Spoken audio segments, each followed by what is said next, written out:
میرا نام فرحین ہے۔ میری عمر 12 سال تھی۔ میں بہت کم عمر تھی، جوانی کی دہلیز پہ قدم رکھ رہی تھی جب میں نے اپنے آپ کو دیکھا کہ میرے اندر نسوانی حسن بہت زیادہ تھا۔ میری ماں بہن بھی مجھے باتیں سنایا کرتی تھی۔ میری چھوٹی سی عمر میں ہی مجھے اتنا بڑا دوپٹہ دیا کرتی تھی۔ میں اس دوپٹے کو سنبھال نہیں پاتی تھی اور دوپٹہ اکثر مجھ سے ادھر ادھر گر جاتا تو میری امی میرے منہ پہ تھپڑ مارتی اور مجھے ڈانٹتی۔ میں حیران ہو رہی تھی کہ آخر مجھے کیوں مار پڑ رہی ہے، میں نے کیا کیا ہے۔ میری اور بھی بہنیں تھیں، میں اپنی بہنوں میں سب سے چھوٹی تھی۔ جیسے جیسے جوان ہو رہی تھی میرے جسم میں کچھ تبدیلیاں آ رہی تھی جو بہت ہی زیادہ عجیب تھی۔ میں نے باقی لڑکیوں کو ایسے نہیں دیکھا تھا، کم سے کم میری عمر کی لڑکیاں تو ایسی نہیں لگتی تھی۔ اب تو میری امی نے کپڑوں کے ساتھ دوپٹے نہیں بلکہ چادریں بنانا شروع کر دی تھی۔ میں نے امی سے کہا کہ مجھے گرمی لگتی ہے۔ امی کہتی تھی کہ گرمی گئی بھاڑ میں، اس چادر سے اپنے آپ کو لپیٹ کے رکھنا، نہیں تو کسی دن تیرے پیچھے کوئی مصیبت ہمارے گھر میں آ جائے گی۔ چاند رات پہ میری ساری بہنیں بازار جانے کا پروگرام بنا رہی تھی۔ میں نے کہا کہ میں بھی چلوں گی۔ انہوں نے کہا کہ نہیں، اس وقت بہت رش ہوتا ہے بازاروں میں، ادھر ادھر کے سارے لڑکے رفنگے آئے ہوئے ہوتے ہیں۔ میں نے کہا تو کیا ہوا، رش میں تو مزہ آتا ہے، میں نے بھی اپنے لیے چوڑیاں اور چیزیں لینی ہیں۔ میری بہن نے کہا کہ تجھے لے کر جائیں گے تو شہر کے سارے لڑکے تیری طرف دیکھنا شروع کر دیں گے اور ہمیں شرمندہ نہیں ہونا، تو گھر بیٹھ، ہم تیرے لیے سامان لے آئیں گے۔ میں اپنے کمرے میں چلی گئی اور پھوٹ پھوٹ کر رونے لگی۔ جا کر آئینے کے سامنے کھڑی ہو گئی، خود کو دیکھنے لگی، میرا کیا قصور تھا؟ اگر میں ایسی تھی تو بہت سے ایسے لوگ ہوتے ہیں جن کے ساتھ اس طرح کے معاملات ہوتے ہیں۔ کسی کا قد چھوٹا ہوتا ہے، کسی کا قد ضرورت سے زیادہ لمبا ہوتا ہے، تو کسی کے جسم میں چربی زیادہ ہوتی ہے اور کوئی بہت پتلا ہوتا ہے۔ اگر میرا نسوانی حسن زیادہ تھا تو اس میں میرا کیا قصور تھا؟ میری امی مجھے میری پسند کی کوئی چیز بھی کھانے نہیں دیتی تھی۔ مجھے املی اچار کھانے کا بہت شوق تھا، لیکن وہ یہ ساری چیزیں مجھ سے دور رکھتی تھی۔ وہ کہتی تھی پہلے ہی تو نے اپنا کیا حال بنا رکھا ہے، اگر کھٹی چیزیں کھائے گی تو اور بھی بڑی بھینس بن جائے گی۔ اپنی امی کے منہ سے یہ لفظ سن کے مجھے اچھا نہیں لگتا تھا، لیکن جب میری بہنیں مجھے بھینس اور گائیں کہہ کر بلاتی تو مجھے بہت غصہ آتا۔ ایک دن میری ایک کزن نے مجھ سے بہت ہی الٹی بات کر دی۔ اس نے کہا کہ جو تمہارا حال ہو رہا ہے نا، تمہیں ملک پیک والے اٹھا کر لے جائیں گے۔ یہ بات سن کر تو میں غصے سے لال پیلی ہوگی، اس سے لڑنے کے لیے کھڑی ہو گئی اور میرا دوپٹہ گر گیا۔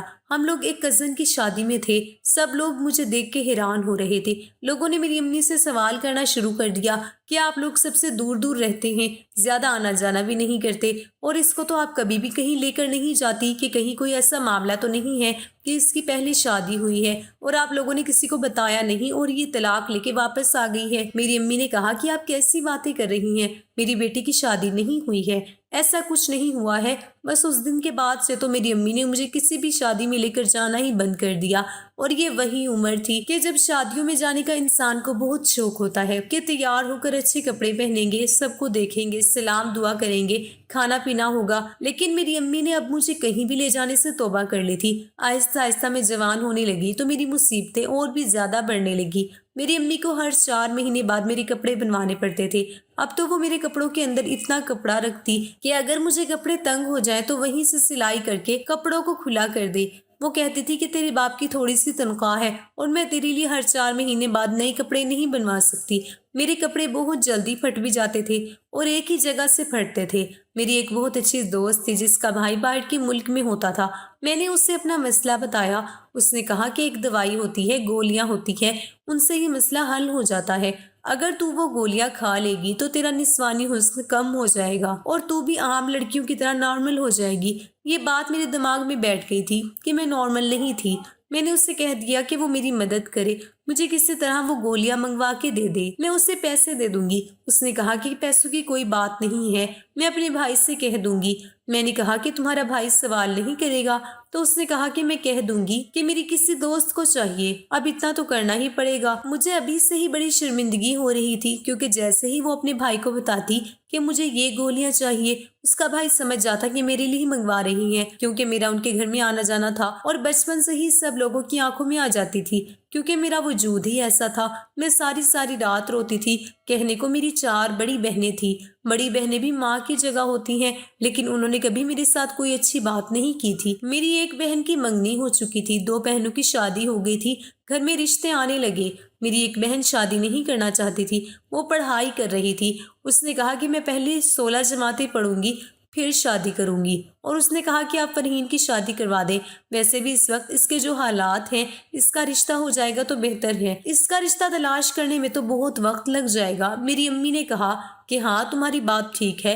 میں نے کہا کہ امی میں شادی نہیں کرنا چاہتی۔ امی نے کہا کہ اور کیا تو پڑھنا چاہتی ہے؟ پہلے ہی اسکول کالج میں تیری وجہ سے ہمیں بھی باتیں سننے کو ملتی ہیں اور تجھے بھی۔ اب تو کیا چاہتی ہے کہ میں تجھے نوکری کرنے بھیجوں تاکہ سارا معاشرہ تجھ پہ ہنسے اور ہماری بھی ہر جگہ رسوائی ہو؟ میں نے کہا کہ امی اگر میں اتنی بری ہوں تو مجھے جان سے مار دے۔ یہ کہہ کر میں پھوٹ پھوٹ کر رونے لگی۔ میری امی نے کہا کہ زیادہ ڈرامے کرنے کی ضرورت نہیں ہے، جمعے کو تیار ہو جانا اور کالے کپڑے پہننا تاکہ تیرا وجود تھوڑا کم دکھائی دے۔ لڑکے والے آ رہے ہیں، اگر تو ان کو پسند آ گئی تو تیری شادی کروا دوں گی، پھر تو جانے اور تیری آگے کی زندگی، ہمیں کوئی مسئلہ نہیں ہوگا۔ اپنی مصیبتوں سے تجھے خود لڑنا ہوگا۔ ایک دن میری پھپھو کا بیٹا آیا ہوا تھا جو ہمارا کزن تھا، لیکن عمر میں اتنا بڑا نہیں تھا۔ وہ صحن میں بیٹھا تھا اور میری امی اس کے پاس بیٹھی باتیں کر رہی تھی۔ میں صحن میں جھاڑو لگا رہی تھی۔ امی نے جب مجھے دیکھا تو سیدھا میرے پاس آئی اور مجھے کہا کہ دفع ہو جا اپنے کمرے میں، نکل جا یہاں سے، کیا کر رہی ہے تو؟ میں نے کہا امی میں جھاڑو لگا رہی تھی۔ امی نے کہا تو مت لگا جھاڑو، تو ایسے کام مت کیا کر جس کے لیے تجھے زمین پہ بیٹھنا پڑے، اٹھ جا یہاں سے۔ اس لڑکے کے سامنے امی نے میری اتنی بےعزتی کر دی، وہ بھی کیا سوچتا ہوگا، میں اس سے 3 سال بڑی تھی۔ مجھے بڑی شرمندگی ہوئی، میں کمرے میں بھاگ گئی اور میں نے رونا شروع کر دیا۔ بعد میں امی نے مجھے کہا کہ اپنے آپ کو دیکھا ہے، بیل بنتی جا رہی ہے اور پھر اس کے سامنے جھاڑو لگا رہی تھی۔ اپنا آپ دکھانے کا شوق ہے تجھے؟ میں نے کہا کہ اپنا آپ میں نے کس کو دکھانا تھا، وہ تو بچہ ہے۔ امی نے کہا کہ بچہ نہیں ہے، وہ جوان ہے، تو بھی جوان ہے، خبردار جو آئندہ کسی کے سامنے آئی تو۔ بس کرتی ہوں تیرا کچھ، بلاتی ہوں رشتے والوں کو، جلدی بلاتی ہوں کیونکہ اب جلدی جلدی جان چھڑوانی پڑے گی تجھ سے۔ میں اتنا روئی کہ میری آنکھیں سوج گئی۔ اگلے دن گھر میں میری ایک خالہ آئی، انہوں نے کہا کہ کیا بات ہے، تمہاری آنکھوں کو کیا ہوا؟ میں نے کہا کہ مجھے انفیکشن ہو گیا ہے۔ انہوں نے کہا کہ پھر اس میں کوئی دوائی ڈالو، نہیں تو بڑھ جائے گا۔ ان کو کیا بتاتی کہ اس درد کی کوئی دوا نہیں تھی۔ میں خاموش ہو گئی، بولتی بھی تو کیا بولتی، اپنی امی سے لڑائی تو نہیں کر سکتی تھی۔ مجھے اس بات کا احساس تھا کہ وہ میری ماں ہے، لیکن وہ شاید یہ بات بھول گئی تھی کہ میں بھی ان کی اولاد ہوں، وہ بھی سب سے چھوٹی، لیکن اپنے وجود کی وجہ سے میں سب سے بڑی لگتی تھی۔ جب میرے لیے شام کو رشتے والی آئی تو میں نے کالے کپڑے پہن لیے۔ میری امی کمرے میں آئی اور مجھے دیکھا۔ میں نے کہا کہ امی کیسی لگ رہی ہوں؟ میں بہت خوبصورت لگ رہی تھی۔ انہوں نے کہا کہ یہ اس سوٹ کے ساتھ یہ دوپٹہ کیوں لیا ہے؟ میں نے کہا کہ اس کے ساتھ یہی دوپٹہ ہے۔ امی نے کہا کہ یہ تو بہت چھوٹا ہے۔ میری دوسری بہن کو کہا کہ وہ دوسرا دوپٹہ لے کر آئے، وہ اس سوٹ کے ساتھ چل جائے گا۔ جب میری بہن وہ دوپٹہ لے کر آئی تو وہ بہت بڑا تھا۔ میں نے کہا کہ امی میں اس دوپٹے کو کیسے سنبھال پاؤں گی؟ امی نے کہا کہ سنبھالنا پڑے گا، اپنے آپ کو چھپا کے بیٹھنا، زیادہ نیچے مت جھکنا۔ مجھے ان کی باتیں بہت عجیب لگ رہی تھی، پر انہوں نے مجھے دوپٹے میں ایسے لپیٹ دیا کہ بس میرا چہرہ ہی دکھائی دے رہا تھا، اور مجھے کہا کہ 15 منٹ بعد چائے لے کر باہر آ جانا۔ لڑکے والے آ چکے تھے، لڑکی کی ماں، پھپھو اور دادی آئی تھی۔ وہ لوگ امی سے باتیں کر رہی تھی۔ مجھے میری بہن نے آ کر خبر دی۔ اس نے کہا کہ یہ لوگ تو جوائنٹ فیملی والے ہیں اور ان کا گھر مردوں سے بھرا ہوا ہے، کیا بنے گا تیرا وہاں؟ تجھے تو اپنے آپ کو اس طرح سے چھپا کے رکھنا پڑے گا جیسے پرانے زمانے میں مصر کے لوگ کیا کرتے تھے، جس میں صرف اس کی آنکھیں نظر آتی تھی، وہ بن کے گھومنا پڑے گا۔ وہ بری طرح سے ہنسنے لگی اور اس کے ہنسنے کی آواز میرے دماغ میں لگ رہی تھی۔ 15 منٹ کے بعد میں باہر آئی تو جس طرح سے میں باہر آئی تھی، ظاہر ہے انہوں نے مجھے دیکھ کے عجیب سا ہی رد عمل دینا تھا، پر جب میں صوفے پہ بیٹھی تو میرا دوپٹہ تھوڑا سا ڈھلک گیا تھا۔ کچھ میں خود بھی لاپرواہ تھی اور کچھ مجھ سے یہ دوپٹہ اتنا سنبھالا بھی نہیں جا رہا تھا۔ انہوں نے کہا کہ بہن برا نہ منائیے گا، لیکن آپ کی بیٹی کی کیا پہلے سے شادی ہو چکی ہے؟ تو میری امی نے کہا کہ نہیں، اس کی شادی کہاں سے ہوگی، یہ تو سب سے چھوٹی ہے، وہ تو چوتھی والی کی پڑھائی چل رہی ہے اور وہ پڑھائی میں بہت لائق ہے، اس لیے ہم چاہتے ہیں کہ وہ پڑھائی پوری کر لے تو اس کی شادی کروا دیں گے۔ انہوں نے کہا یہ تو شادی شدہ لگ رہی ہے، ایسا لگ رہا ہے کہ اس کے 2-3 بچے ہیں، جیسے دودھ پلانے والی ماؤں کا حال ہوتا ہے، بالکل ویسی لگ رہی ہے یہ تو۔ کنواری لڑکیاں تو ایسی نہیں لگتی، کنواری لڑکیاں تو دبلی پتلی ہوتی ہیں۔ مانا کہ شادی کے بعد عورت کا وزن تھوڑا بڑھ جاتا ہے اور جسمانی ساخت بھی بدل جاتی ہے، لیکن شادی سے پہلے تو میں نے کسی لڑکی کو ایسے نہیں دیکھا۔ میری امی نے کہا کہ نہیں، ایسی تو کوئی بات نہیں ہے، ہم آپ کو قسم دینے کو تیار ہیں، اب اس سے زیادہ اور کیا ہوتا ہے؟ انہوں نے کہا کہ نہیں، ہمیں تو معاملہ اور ہی لگ رہا ہے، ہمارا بیٹا بڑا لاڈلا ہے، اور پھر آج کل تو ٹھیک ٹھاک لڑکیوں کے بھی لوگ منہ بھر بھر کی باتیں کرتے ہیں۔ آپ کی بیٹی کو بیاہ کر لے جائیں گے تو ساری زندگی لوگوں کے سوالوں کے جواب دینے پڑیں گے۔ ہم معذرت چاہتے ہیں، ہمارے معاشرے میں رشتے سے انکار ایسے نہیں ہوتا۔ لوگ کہتے ہیں کہ فون کر کے بعد میں بتا دیں گے، اور فون کر کے کہہ دیتے ہیں کہ ہمیں آپ کی بیٹی پسند نہیں آئی، لیکن انہوں نے تو منہ پر ہی انکار کر دیا، اور وہ بھی اتنے برے طریقے سے۔ وہ لوگ تو چلے گئے، پر امی نے مجھے تھپڑوں سے مارنا شروع کر دیا۔ انہوں نے کہا کہ تیرے اتنے سارے رشتے ریجیکٹ ہوئے، لیکن اس دفعہ جو باتیں مجھے سننے کو ملی ہیں میں زندگی بھر نہیں بھولوں گی۔ ارے میں ایک اچھی عورت ہوں، ساری زندگی ایک اچھی بیوی، ایک اچھی ماں بن کے گزاری، اور صرف تیری وجہ سے مجھے ایسی ایسی باتیں سننے کو مل رہی ہیں جو میں نے کبھی بھی نہیں سنی تھی۔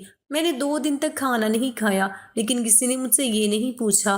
پھر میری دوست مجھ سے ملنے کے لیے آئی اور چوری چوری مجھے وہ دوائیں پکڑا دی۔ اس نے کہا کہ تمہاری دوائی آ گئی ہے۔ میں نے کہا کہ ہاں دو مجھے۔ میں نے ادھر دیکھا نہ ادھر، اور ایک ساتھ ہی 3 گولیاں اکٹھی کھا لی۔ میری دوست نے کہا کہ پاگل ہو گئی ہو، ایسے تمہاری طبیعت خراب ہو جائے گی۔ میں نے کہا کہ اس سے زیادہ اور کیا خراب ہوگی، بس مجھے اپنے آپ کو ٹھیک کرنا ہے، میں جلدی جلدی ٹھیک ہونا چاہتی ہوں۔ اس نے کہا کہ یہ کوئی بیماری نہیں ہے۔ میں نے کہا کہ بیماری نہیں ہے، پر میرے لیے عذاب اور مصیبت بن چکی ہے، تم نہیں سمجھو گی۔ بس تمہارا بہت شکریہ، تم نے میری مدد کی۔ میرے کانوں میں چھوٹی چھوٹی سونے کی بالیاں تھی، میں نے وہ اتار کر اسے دینے کی کوشش کی، کیونکہ میں اس کا وہ احسان نہیں لینا چاہتی تھی۔ اس نے کہا پاگل ہو گئی ہو کیا، نہیں چاہیے مجھے یہ، بس تم اپنے آپ کو سنبھالو۔ میری دوست چلی گئی، میں نے اس کے سامنے کچھ گولیاں ایک ساتھ کھا لی تھی۔ رات کو پھر میں نے گولیاں کھا لی۔ 2 دن سے میں نے کھانا نہیں کھایا تھا۔ میں باہر نکلی تو میری طبیعت خراب ہو گئی اور میں بے ہوش ہو گئی۔ جب مجھے ہوش آیا تو میں اپنے کمرے میں تھی۔ مجھے پتا چل گیا کہ شاید میں بے ہوش ہو گئی تھی کیونکہ میں نے کھانا نہیں کھایا تھا۔ چلو اب تو میرے گھر والوں کو مجھ پہ تھوڑا رحم آ جائے گا، کیونکہ میری طبیعت اتنی بری ہو گئی تھی کہ میں اپنی ہوش و حواس سے ہی بیگانی ہو گئی تھی۔ لیکن جیسے ہی میری امی میرے کمرے میں آئی، انہوں نے میرے منہ پہ رکھ کے تھپڑ دے مارا۔ میں حیران رہ گئی کہ میں بستر میں پڑی تھی، میری حالت ابھی بھی غیر تھی۔ انہوں نے یہ کیا کیا؟ انہوں نے کہا کہ بے شرم، تجھے شرم نہیں آتی؟ یہ کون سے باہر کے ملک سے تو نے گولیاں منگوائی ہیں؟ کس قسم کی گولیاں ہیں یہ جن کو تو کھا رہی ہے، اور انہی کی وجہ سے تیرا یہ حال ہوا ہے؟ اس کا مطلب کہ تیرے ارادے کچھ اور ہیں، تو جان بوجھ کے سب کو اپنا آپ دکھا رہی ہے، بتانا چاہتی ہے کہ تیرے پاس بہت زیادہ مال ہے۔ میں بڑی موٹی تازی لڑکی ہوں، شرم نہیں آتی تجھے یہ سب کرتے ہوئے؟ تجھ سے مجھے یہ امید نہیں تھی۔ کچھ بھی کیا ہوتا، پر یہ سب نہیں کرنا چاہیے تھا۔ اب تو میں اپنی امی کی طرف دیکھ بھی نہیں رہی تھی، بس سسک سسک کر رو رہی تھی۔ امی نے وہ گولیاں باتھ روم میں پھینک دی اور اوپر سے پانی پھینک دیا۔ انہوں نے کہا کہ آئندہ تو نے اگر اس طرح کی حرکت کی تو کسی رنڈوے 4 بچے کے باپ سے تیری شادی کروا دوں گی، پھر سنبھالتی رہنا غیروں کے بچے۔ 2 ہفتے تک پورے گھر میں کسی نے مجھ سے بات نہیں کی، میری اوقات ایسی کر دی جیسے میں گھر میں ہوں ہی نہیں۔ کھانا بھی نہیں پوچھتے تھے، مجھ سے کوئی بات بھی نہیں کرتا تھا، ایسے لگتا تھا کہ نفسیاتی مریضہ بن گئی ہوں، پاگل ہو گئی ہوں میں۔ پھر میرے لیے ایک رشتہ آیا، لڑکے کی ماں دیکھنے کے لیے آئی تھی، لیکن لڑکی کی ماں اندھی تھی۔ ان کے ساتھ ان کی ایک بھانجی بھی تھی۔ اس نے ان کو بتایا کہ لڑکی اچھی ہے، ہمیں پسند ہے۔ میں چپ چاپ بیٹھی تھی، میں نے کوئی بات نہیں بولی، اپنے آپ کو چادر میں چھپا کے رکھا تھا۔ میری بہنیں ہنس رہی تھی کہ اگر تمہاری ساس کی آنکھیں ہوتی تو وہ کبھی بھی تمہارے لیے ہاں نہ بولتی، اور جو لڑکی ساتھ آئی تھی اس کی عمر تو کم تھی، اسے کیا پتا کہ تمہاری کیا حالات ہیں۔ اب میں کسی بھی بات کا جواب نہیں دیتی تھی، میں نے اپنے لیے لڑنا چھوڑ دیا تھا، کیونکہ مجھے پتا تھا کہ ابھی میرے سامنے ایک اور جنگ تھی۔ میری شوہر نے بھی مجھے باتیں سنانی تھی، اس نے بھی کہنا تھا کہ تمہاری پہلے شادی ہوئی ہے، کیا تم بچوں کو دودھ پلاتی رہی ہو، یا تمہاری کوئی بچے پیدا ہوئے ہیں؟ مجھے یہ سب کچھ سننے کی عادت ہو گئی تھی۔ جب میری شادی کی تیاریاں ہو رہی تھی تو میرے لیے کپڑے بن کر آ رہے تھے۔ میری ساس بہت اچھی تھی، بہت پیار سے بات کرتی تھی۔ انہوں نے کہا کہ کپڑے پہن کے ایک دفعہ دیکھ لو۔ میری بہن کے منہ سے نکل گیا، اس نے کہا ابھی تو شاید پورے آ ہی جائیں، لیکن بعد میں تو کھلے کروانے ہی پڑیں گے، شاید 1-2 ہفتے بعد ہی کھلے کروانے پڑیں۔ میری ساس نے کہا کہ ایسی باتیں کیوں کر رہی ہو، ضرور مذاق کر رہی ہو، لیکن ہونے والی دلہن کے ساتھ ایسا مذاق نہیں کرتے۔ ہونے والی دلہن پہ اللہ کا بڑا کرم ہو رہا ہوتا ہے، اس کی شادی ہو رہی ہوتی ہے، جب وہ رخصت ہوتی ہے، جب وہ اپنے گھر میں قدم رکھتی ہے، اس ٹائم وہ جو بھی دعا کرے پوری ہو جاتی ہے۔ اس کا دل مت دکھاؤ۔ میں نے اپنی ساس کی طرف دیکھا تو میں حیران ہو گئی، میری بہن کی شکل ایسی بن گئی جیسے اس کی بے عزتی ہو گئی ہو۔ پہلی دفعہ ایسا لگا کسی نے میرا ساتھ دیا ہے، لیکن وہ تو آنکھوں سے اندھی تھی، اگر مجھے دیکھ لیتی تو شاید کبھی میرا ساتھ نہ دیتی۔ میں نے اپنے شوہر کی تصویر دیکھی تھی، وہ مجھے شکل سے ہی بہت غصے والا لگ رہا تھا۔ اب مجھے ڈر لگنے لگا تھا اور میری ساس نے بھی بتایا تھا کہ میرا ایک ہی بیٹا ہے، بہت زیادہ جذباتی ہے، جلدی غصہ ہو جاتا ہے، اس لیے کوئی اچھی سے صبر کرنے والی لڑکی چاہیے تھی۔ میں رخصتی میں بالکل خاموش تھی، ایسا لگتا تھا جیسے کوئی زندہ لاش ہے۔ اب میں اپنے کمرے میں بیٹھی تھی۔ آج میری سہاگ رات تھی، شوہر آنے والا تھا۔ مجھے پتا تھا کہ وہ بھی مجھے دیکھ کر الٹی سیدھی باتیں کرے گا، پر مجھے سننی ہوگی اور ساری زندگی یہ سب کچھ برداشت کرنا ہوگا۔ میرے شوہر نے جیسے ہی کمرے میں قدم رکھا میں تو ڈر گئی۔ اس نے اپنی شیروانی اتار کر ایک طرف رکھ دی اور اب وہ شلوار اور قمیض میں تھا۔ اس نے آ کر میرا گھونگھٹ اٹھایا اور کہا کہ ماشاءاللہ، اور پھر کہا کہ آپ بہت خوبصورت ہیں۔ میں حیران ہوئی کہ ابھی سب کچھ نارمل طریقے سے کیوں چل رہا تھا۔ پھر اس نے میرے سامنے منہ دکھائی کا تحفہ رکھا اور کہا کہ آپ کو اپنا تحفہ پسند آیا۔ پھر وہ مجھ سے باتیں کرنے لگا کہ آج ہماری زندگی کی شروعات ہو رہی ہے، ہم ایک دوسرے کا ساتھ دیں گے، ہمیشہ ایک دوسرے کے ساتھ کھڑے رہیں گے۔ آپ مجھے بہت اچھی لگی ہیں، مجھے ایسا لگتا ہے کہ آپ کے ساتھ میری زندگی بہت اچھی گزر جائے گی۔ رات بھی گزر گئی، اگلا دن بھی آ گیا۔ میرا شوہر ابھی تک نارمل تھا، پھر کسی سے فون پر بات کر رہا تھا، شاید کوئی اس سے شادی کی مبارک دے رہا تھا۔ میں نے اس کی باتیں سن لی۔ وہ بدلے میں کہہ رہا تھا کہ اللہ کا بہت کرم ہے، بہت اچھی ہمسفر ملی ہے، بہت خوبصورت ہے، بہت خوش ہوں میں اس کے ساتھ۔ مجھے ایسا لگتا ہے کہ میری زندگی بہت اچھی گزرنے والی ہے۔ ایسی عورت تو ہر مرد کو چاہیے ہوتی ہے۔ میرے تو خواب پورے ہو گئے۔ میں نے ہمیشہ سے ایسی ہی بیوی مانگی تھی جو اتنی ہی خوبصورت ہو، اور پھر بیوی آپ کی پسند کی ہو تو زندگی تو اچھی گزرتی ہے نا۔ میں حیران ہوئی کہ میں اس کی پسند کی ہوں اور اس کو ایسی بیوی چاہیے تھی۔ شادی کے 3 دن بعد میری امی نے ہم لوگوں کی دعوت رکھی۔ میں اپنے شوہر کے ساتھ گھر میں داخل ہوئی تو میری امی نے فوراً مجھ سے پوچھا یہ کیسے کپڑے پہن رکھے ہیں، اوپر کوئی بڑا دوپٹہ کرنا تھا۔ میں نے کہا کہ اس کی ضرورت نہیں ہے، جو دوپٹہ ہے سوٹ کے ساتھ تھا وہ میں نے اچھے طریقے سے کیا ہوا ہے اور میرے شوہر کو ایسے ہی پسند ہے۔ امی نے مجھے حیران ہو کر دیکھا۔ انہوں نے کہا کہ تیرا شوہر تجھے 1 ہفتے میں واپس چھوڑ دے گا۔ میں نے کہا کہ 1 ہفتے میں کیا، پوری زندگی بھی نہیں چھوڑے گا۔ میرے شوہر نے میری امی کو دیکھا تو کہا کہ کیا بات ہے آنٹی، کوئی پریشانی ہے؟ انہوں نے کہا کہ نہیں بیٹا، ہم کھانا کھانے بیٹھے تو میری باقی بہنیں بھی موجود تھی۔ میرے شوہر نے ان کے سامنے میری بہت تعریفیں کی۔ اس نے کہا کہ جب سے فرحین میری زندگی میں آئی ہے میری تو زندگی مکمل ہو گئی ہے، میں بہت خوش ہوں۔ وہ میرا بہت خیال رکھ رہا تھا۔ ہم لوگوں نے ایک ہی پلیٹ میں کھانا کھایا، پھر وہ مجھے باہر گھمانے پھرانے لے گیا۔ اس نے مجھے کوئی بڑی چادر اوڑھنے کا بھی نہیں کہا۔ اس کے پاس گاڑی تھی، اس نے کہا گاڑی میں ہی تو بیٹھنا ہے۔ بہت اچھے طریقے سے پیش آ رہا تھا، بار بار میری طرف دیکھ کر مسکراتا تھا، مجھے میرے کان میں کوئی بات کہتا، پھر ہم دونوں ہنستے۔ کبھی مجھے فون میں ہماری شادی کی کوئی تصویر دکھاتا۔ میری امی اور میری بہنیں یہ سب کچھ دیکھ رہی تھی اور ان کے چہرے عجیب بنے ہوئے تھے۔ وہ حیران ہو رہی تھی کہ اس کا شوہر تو اس کو ہاتھ کا چھالا بنا کے رکھ رہا ہے، اور یہ صرف شادی کے شروع میں ہی نہیں ہوا تھا۔ آج ہماری شادی کو 5 سال ہو گئے ہیں اور الحمدللہ میرے 2 بچے ہو گئے ہیں، اور آج بھی میرے شوہر کا رویہ میرے ساتھ ویسا ہی ہے۔